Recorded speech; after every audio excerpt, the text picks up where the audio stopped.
Hola, hoy estamos en nuestro primer programa de Ambiente al Medio, nuestro ciclo de entrevistas. Y en esta ocasión estamos con el chico Santiago Eurmasequian, un integrante de Jóvenes por el Clima. Hola Santi, ¿cómo estás? Muy bien, muy bien. ¿Vos cómo estás? Bien, todo bien, acá andamos.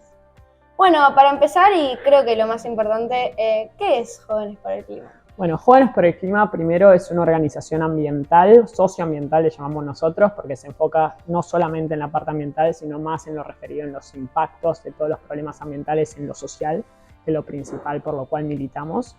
Jóvenes por el Clima surge hace 4 años, en 2019, después de toda esta oleada internacional de jóvenes que se movilizaron alrededor del mundo. Greta Thunberg, no sé si la conocen, por ejemplo, que es la primera referente de esta última oleada, si podríamos así decirle, de Fridays for Future, movimiento internacional justamente que nace en Suecia. Esta es una chica sueca, tenía 15 años en su momento y empezó a faltar a la escuela los viernes para movilizarse, para estar frente al parlamento de su país, justamente para reclamar por acción climática, porque nosotros principalmente lo que atacamos es el cambio climático y exigimos que se empiecen a tomar medidas concretas acá en Argentina para lo que sería la adaptación, o sea, medidas para resistir los impactos del cambio climático, del calentamiento global, y después lo que serían medidas de mitigación para hacer que este cambio climático del calentamiento global empiece a ser cada vez un poquito más suave y a no tener tantos impactos. Entonces eso sería Jóvenes por el Clima. Nos enfocamos principalmente en educación y después en toda la parte de actividad territorial. Así que eso sería principalmente. Okay. ¿Y cuándo y por qué decidieron iniciar este proyecto? Nosotros, yo me uní más tarde igual, yo me uní alrededor de 6 meses más tarde, hace 3 años y medio que estoy en la organización. Tengo 17 ahora, pero bueno, los chicos que lo crearon tenían alrededor de 18, 19 años, habían recién terminado el secundario o había algunos chicos que todavía estaban en el último año. Y se crea porque iba a haber una movilización mundial en todo el mundo el 15 de marzo. Y dijeron, bueno, acá no hay nadie en Buenos Aires, no hay nadie que esté organizando en este momento la movilización. Vamos a ser nosotros, dijeron los chicos, los que vamos a armarla. Empezaron a difundir por redes sociales, por Instagram y por otras redes. Bueno, y al final 5.000 personas estuvieron frente al Congreso ese 15 de marzo. Y bueno, fue como el inicio de todo este movimiento que terminó siendo más grande hasta el día de hoy. Bueno, ¿y cómo te introdujiste en el ambientalismo? ¿Por qué lo decidiste? Bueno, yo siempre como que estuve muy interesado en toda la parte de energías renovables. O sea, desde chico hice, por ejemplo, para entrar a mi secundaria, un trabajo de investigación sobre qué era la energía solar, la energía eólica, y ahí me fue introduciendo un poco al tema. Después hice un par de proyectos que estuvieron lindos también para entrar a la escuela, como hacer que funcione, por ejemplo, un generador eólico con un motor y una hélice, así con vientito de una secadora de pelo, y eso, no sé, me había encantado, me acuerdo en su momento.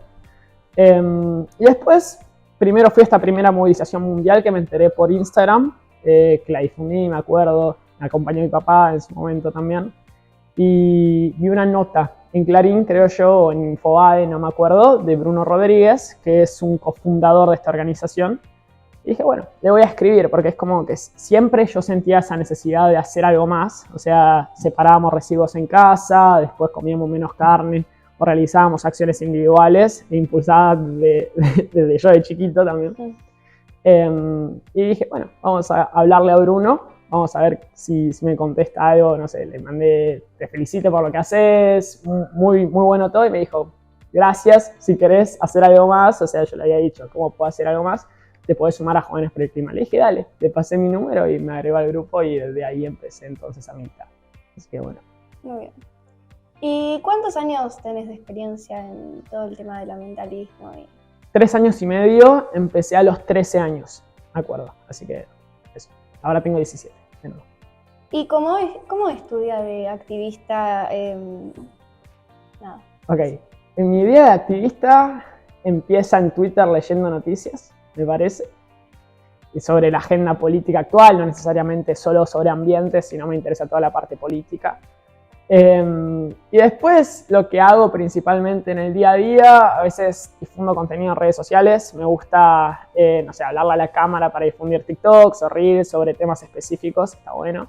me gusta hacer eso. Y después todo lo que es la parte adentro de Jóvenes por el Clima, la parte de educación. Me dedico yo, que tengo un par de proyectos de educación ambiental para llevar a chicos de sexto y quinto grado, lo que sería esto que les contaba al principio del proyectito con el generador eólico que hacemos con un motor y con una hélice impresa en 3D, y también que prueben ellos a cómo funciona un panel solar chiquito, por ejemplo. Esa es la parte que yo contribuyo después de dar charlas también, dar algunas entrevistas en colegios. Eso también me gusta y es lo que hago en el día a día.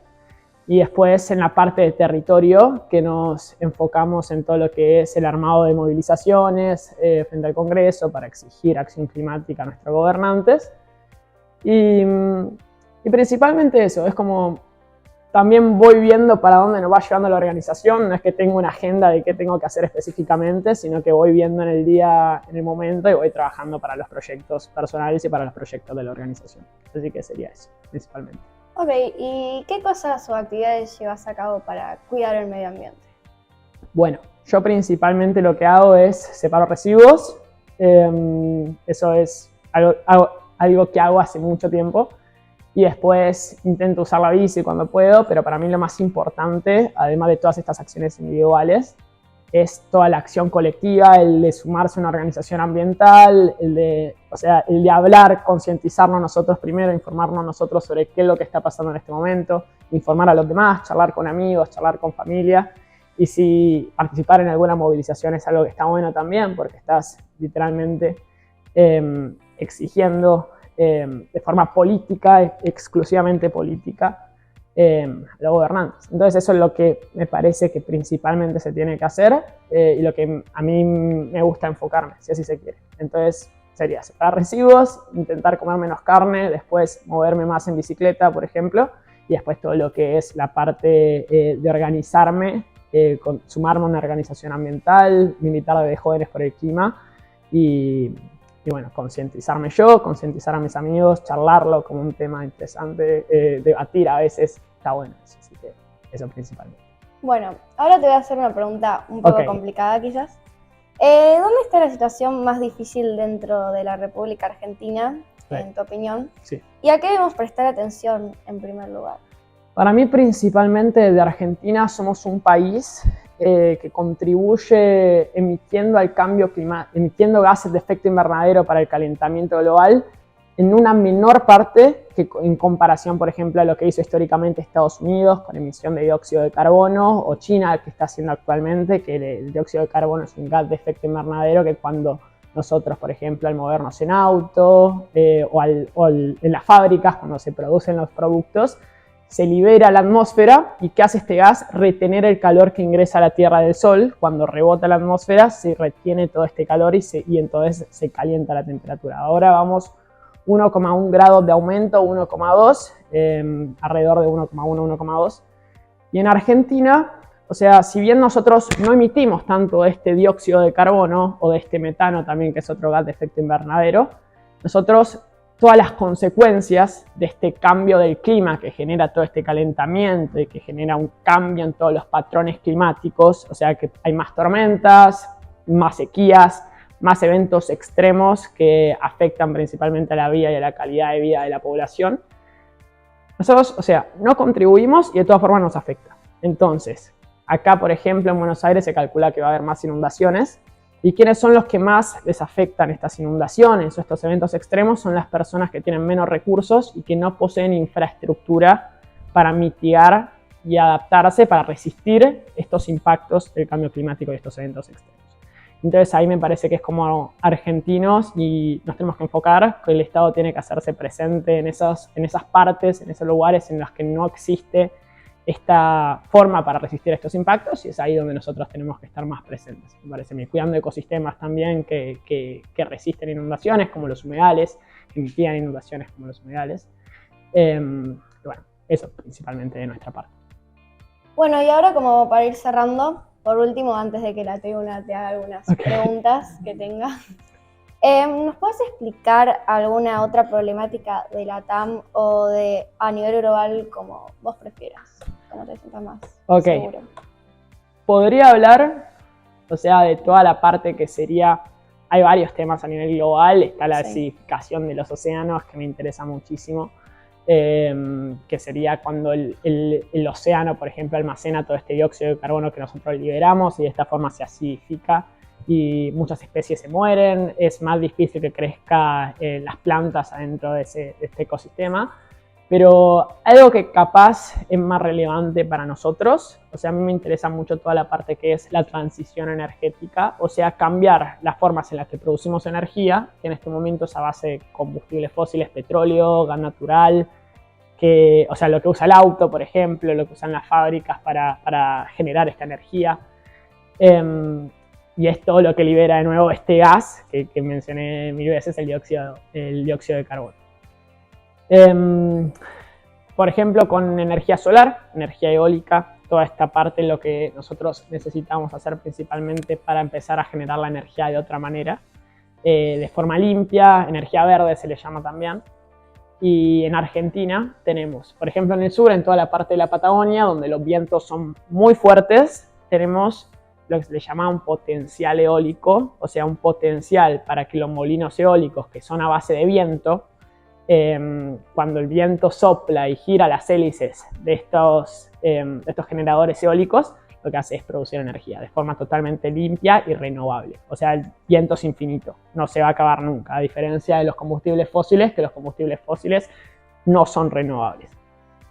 Entonces, en el sur tenemos este viento muy fuerte que nos puede ayudar a generar energía de una forma muy fácil, y en el norte tenemos un sol que todo el tiempo, también la radiación solar que llega muy fuerte también, y con los paneles solares, la energía se llama fotovoltaica, es una posibilidad que nosotros tenemos para explotar, si se quiere, también para convertirnos en una potencia regional adentro de Sudamérica, un país líder en todo lo que sería la transición energética, que es un término capaz un poco difícil, pero que está bueno, a mí me gusta. Bueno, Santi, un gusto, un placer haberte tenido hoy acá con nosotros en gusto. este espacio. El placer es mío. Gracias. Bueno, te dejo con ellos. ¿Hay algún proyecto de ley que se esté tratando en la legislatura? Sí, la ley de humedales específicamente está cajoneada, se le llama, que varias veces un proyecto de ley de humedales se presentó en la historia argentina.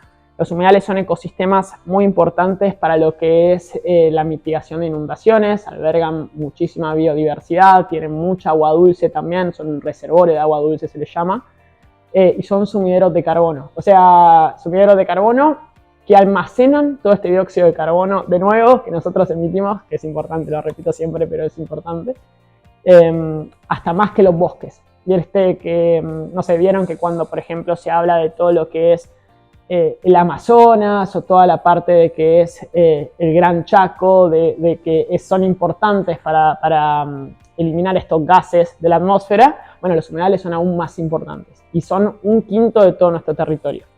O sea, un 20% de todo el territorio argentino está compuesto por humedales y son ecosistemas muy importantes para esta transición ecológica, o sea, transicionar para tener un ambiente más saludable en nuestro país.